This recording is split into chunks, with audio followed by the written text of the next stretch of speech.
Okie dokie. Well, we're back. We're back. Hallelujah. Golly.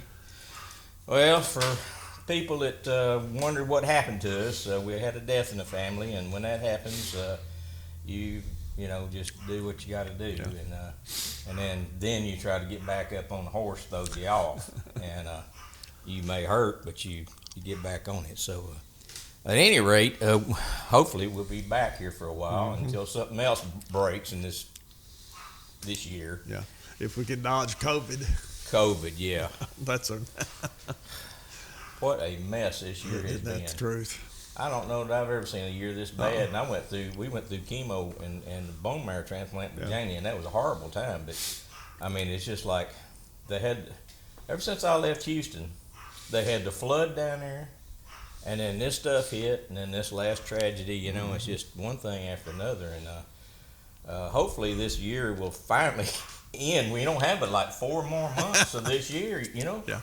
I always heard to get all the bad out of the way so the good can come. So well, we ought to have a whole bunch of good coming. That's truth. So anyway, I didn't even have time to look and see how you did last week, and we'll just go ahead and pull that up here and see what we won't have to spend too much time on it.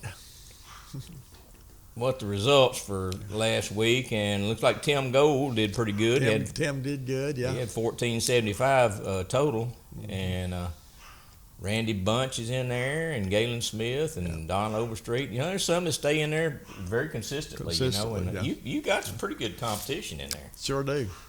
The whole key to it, and again, if you look at those weights, is getting that over, or getting the kicker. Get the kicker. Get a kicker. Yeah. You're in good shape. Of course, Tim had a couple of kickers, as I remember. He had a good stringer. Now, what part of the lake were y'all fishing on this? Last time it was the Lake Fork or the Caney Creek side. Was this LFA or was it hardcore? I can't. That was. Oh, excuse me. That the 13th.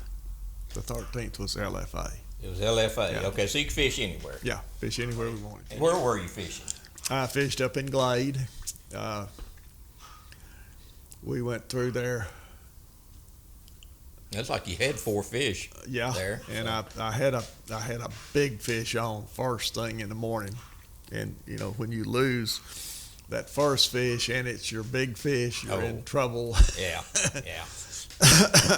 And my partner, soon as I got in, he had a Cinco that he'd already caught a fish on a Cinco, so he threw back in there, and the fish hit his Cinco because he was quick enough that he got to it before the fish settled down, and come find out he's throwing 12-pound test line, and you don't throw a Cinco in a brush pile with a 6-7 pound fish and expect to get anything back out of it. So. Yeah. So he lost. Lost too. Yeah. We lost it twice. Wow. And it was, beyond that, it was a tough day of fishing. Yeah. The wind howled. I mean, it was very, very, very windy, and it was hard to fish Where anywhere. was it blowing out of? Blowing out south. Out south? But it was blowing, which really helped as far as temperature. But yeah. So you're still cutting it off at noon? Is that what y'all are doing? We'll go back to a full day in September. Yeah. And then I believe it's the 1st of October, 1st of November, we start fishing at 8 o'clock in the morning. We start late. Oh, okay. Instead of finishing early, we start late when the weather gets cold. Yeah, it's cooled off. Hot right now. Yeah, the first couple of weeks we have a question mark as to the start time. It just depends on what the weather forecast is. Yeah. But we get to the 8 o'clock pretty quickly, and then fish the rest of the day. Yeah. So this next week you've got hardcore, and what are you planning on that? Hardcore, of course, we're going to section 3, which is birch. Birch. Mm-hmm. And Wednesday my partner and I are going out looking. Yeah. See what we can find. I know where there's some small fish. There were 3 weeks ago, or 6 weeks ago anyway, when we fished hardcore. Yeah. And they tend to stay in that area year round. But I sure would like to, Tim Gold and Jack White and 2 or 3 of the other guys, that's their home. So they're tough to beat. Birch is kind of their area. Birch is their area. Yeah, of course, Tim likes board tree, but is that where they were last week? I honestly can't say, but I suspect. Probably if I had to make a guess, I would say they were board tree. Yeah. Now, one thing I need to throw in from last week is I had to get off cotton candy because I couldn't get them to bite it. But they did like, I discovered accidentally, watermelon candy. Still the glitter, but they liked the grain. Yeah. And it made a big difference in the catch rate. If I'd have been throwing it all along, I'd have done a little better. But, I try to force feed them cotton candy sometimes. Yeah. It'll hurt you. Well, it's interesting how their habits change, yeah, from day to day. This is very true. So we'll go back up in Birch. I imagine, I don't know how far back. I'd like to go way back and just see what's back there, but it takes a dadgum much time to get there. It's a long way. Yeah, when you just got one day of pre-fishing, I hate to waste, time you spend 30 minutes getting there and 30 minutes out, and you spend at least an hour fishing. You've already blown 2 hours of your morning, and morning's all we've got in this time of the year. Right. So. Yeah. Yes, maybe not as advantageous right now. You might want to try that later. Yeah. When you have more time. Yeah. Because like you say, it's murder trying to get to the back of that thing. And the water is just high enough that all the stumps are still under the surface, just barely under the surface. Barely. Yeah. A month ago, they were far enough under it that you wouldn't hit one, just one occasionally. Boy, now it's just like you're in a pinball machine. You're just bouncing from stump to stump. Boy. So, do you know who you're fishing with this week? Yes, I do.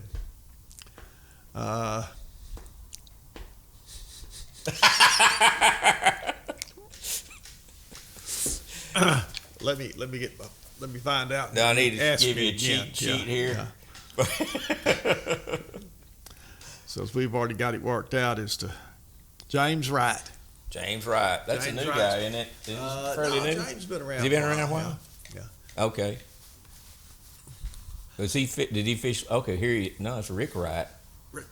Rick is that's him. Okay, it's Rick Wright. He goes by James. He goes by James. Yeah. How do you get James out of Rick? Well, Rick James. That's people ask me how you get Bob out of Leslie. That's another. Oh, your first name Leslie? Yeah. I did not know that. Yeah. How did you get Bob out of That's Leslie? a long story. We don't want to go into. It's one of those that it's fairly simple. My dad was in the Army. He was in World War II, and he was in France when I was born. Mother was living with his parents on the farm out there at Lake Forks, matter of fact. That's where the family farm was. And when I was born, they was trying to figure out, they named me Leslie Morris Roberts Jr. That's Dad's Leslie Morris. Well, my granddad was Leslie Roberts. Mm-hmm. And they got to thinking, if we call him Leslie, it's going to cause a problem. Every time we holler Leslie, right, granddaddy's going to holler. And they really confused things by deciding to call me Bob, actually Bobby. And I really did have have grade school teachers send me home with notes telling me to please explain to Bobby that his middle name, his proper name is Robert and not Leslie. Where are we? I got this kind of same kind of weird kind of thing going with me. My grandfather's name was Jim Dave Martin. My daddy's name was Jim Martin Jr., and they named me Jimmy Martin. So everybody thought, that I was the older Martin when they called. And there was a guy in town that had the same name as me and Daddy. And he didn't get married till way late. And he was a rounder. And women would call the house and ask for Jim Martin. And my mom would answer the phone, and Dad stayed in hot water for the longest, and it's funny. He finally got married and settled down, which was probably good. And I started getting his calls after Daddy died, But how do you get Jimmy Martin out of Jim Martin Jr.? It's like you should have been like the third or something. Well, the anesthesia hadn't worn off. Yeah, that's what it was. So, it's kind of confusing, but. Well, I had something that happened when I was in the service. My mother wrote me a letter and said, "When did you buy a new pickup?" And I said, "I haven't bought a new pickup." Yeah. Well, apparently in the registrations in the paper, Leslie M. Roberts Jr. bought a new Ford pickup. And I said, "Nope, not I." So they did a little checking, and in Quitman, Texas, there were two Leslie M. Roberts Really? Jr.'s. Yeah, and he still lives there. I've never met him, but Okay. I've looked him up in the phone book. And Well, I thought that was strange. I had him call me one time and said, "Hey, when you planning on paying for this tractor?" And I told him I ain't planning on paying for this tractor. So just come get it. I didn't have no tractor. That's one way to do it. Well, I figured that'd work itself out. Yeah. So, One thing about it this week, whether the fish bite or not, it sure is going to be nice. oh yeah. Start out at 70 degrees and just get up to Really? 90 or 91 or something like that. Is that what Woo. it said? Yeah. Thursday, Well, okay. 90 to 66. Wow. That's going. Our systems will have quite a shock. With That's that. not too bad, you Uh-uh. know. That's not bad at all. You know, they're not letting any water out of the dams. I can tell. The It's lake's pretty negligible. dropping. I don't know how much Dallas is pumping. Somebody sent me a heads up about was they had been looking at some of the videos and things, and they wanted to know how to, about Lake Fork Anglers Bass Club. This is the club. The person that wrote asking, I think it was YouTube. They asked about how you could join or know about Lake Fork Anglers Bass Club, and there's a site called bassfin.com, and you can go there, and that's where their standings are, and they have a lot of data on there. And Bob can tell you more about what they do and what times to come in and how to get to know them. Well, the best thing is back up one click there. That's the Bass Fin website, and there you've got Bass Tournament Finder, and then you go down to Lake Fork Anglers Bass Club. That's the selection you want. Okay. And that's got all the information about our schedule. Further down, it's got information about who to contact and to join and about the club, and just anything you need to know right there is where right at the bottom of that, before that second exit, right in there. Whoop, go down A little further down. Right there. Right in there. Right there is a phone number. Bruce Allen, he's the Yeah. club secretary. Okay. His phone number and his email. And I guarantee you contact him, he'll get back to you. Yeah. And tell you what, it's a real expensive club to join. $5. Can't hardly beat that. That's not bad. Yeah. So And you contact, and as long as you contact him, probably by Monday or Tuesday, if you want to fish Thursday, we can get you in. wow. Because Bruce will let John Barrett know. John does the seating and the scheduling, and he'll get you slotted in and tell you who your partner's going to be. A lot of people will have somebody they want to fish with as a partner, and we don't do that. You don't get to fish with your buddy. Mm-hmm. You have to fish with somebody new every time. That works out because you learn new techniques, and you also learn new water to fish that you're not used to fishing. Right. So it works out real good. Some people are afraid of giving up their secret spots, but anybody that thinks they've got a secret on Lake Fork is kidding themselves. Because everybody knows. Right. But it's a good club. We've got, 50 members. 30 of them are active. The others, because primarily of our age, there's quite a few that are out for medical reasons, that are having knee surgery or something like this, almost continually. Yeah. But they come back. Well, they may be older generation, but they know the lake a lot. I mean, the majority of them This come is in there, very true. and it's just a great way to learn the lake, and you're not stuck to one partner. You get in a rut where you're just doing the same old thing, but if you get with different people, that's how you learn. And And this hardcore that we keep talking about forces you to fish different parts of the lake. yeah, So we fished one part one time, and then 2 weeks later we fished another completely different part, and 2 weeks later do it. So in 6 weeks you fish 3 different parts. Now the LFA part, which is the alternate Thursdays, you fish anywhere you want to on the lake. Right. There's really 2 different deals. There's LFA and then there's hardcore. Yeah. LFA is you can fish any part of the lake, and hardcore you have to fish one particular, a different section of the lake each time. So it's a great deal. So And if you have a boat, that's great. But I'll tell you up front, we have a lot more boaters right now than we have non-boaters. So a lot of boaters, the new boaters coming in, have to fish as a no-boater until their name bubbles to the top. So if you're a non-boater, hey, you can come in, you're ready to go. Yeah. So it's a good deal. So and I'm glad somebody asked that, and we, as generally, will try to bring it up, but sometimes I forget. We let stuff go, but. And it's the $5 membership fee, and then each tournament is $20. And you give your partner. If you're a no boater, you give the boater $20 to help defray, and I underscore defray, the cost of gasoline, boat insurance, everything lower else. Units, and all that. $20 doesn't cover it, but that's enough to get by and make it happen. So it's just a friendly tournament, and there's some really nice folks in there, and they enjoy themselves, and I've never seen an argument whatsoever. But there's just very little controversy. And give you an idea, the quality of fishermen in there, there's not hardly a week goes by that we don't have an overweight in. Yeah.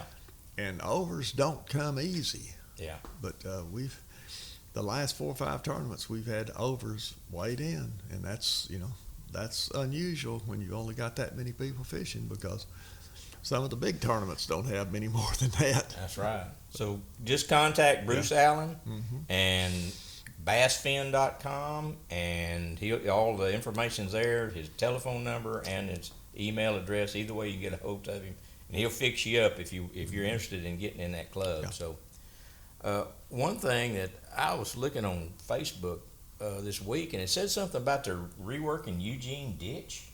Did you see that? Well, no, I haven't, but there's one thing that's happening over there. I know there's a big RV park going in around Eugene. Oh, yeah? Yeah, it's on the northeast side of it. And I don't know, it's also possible that the new SRA is building a big tournament facility. I've heard about them talking about that. Are they going the bulldozers are working. Oh, really? Yeah, they're further out on Little Caney Point. Yeah. But I've not been in there, but I was up in Little Caney a couple of weeks ago, and the bulldozers were just nonstop. Really? So they're working.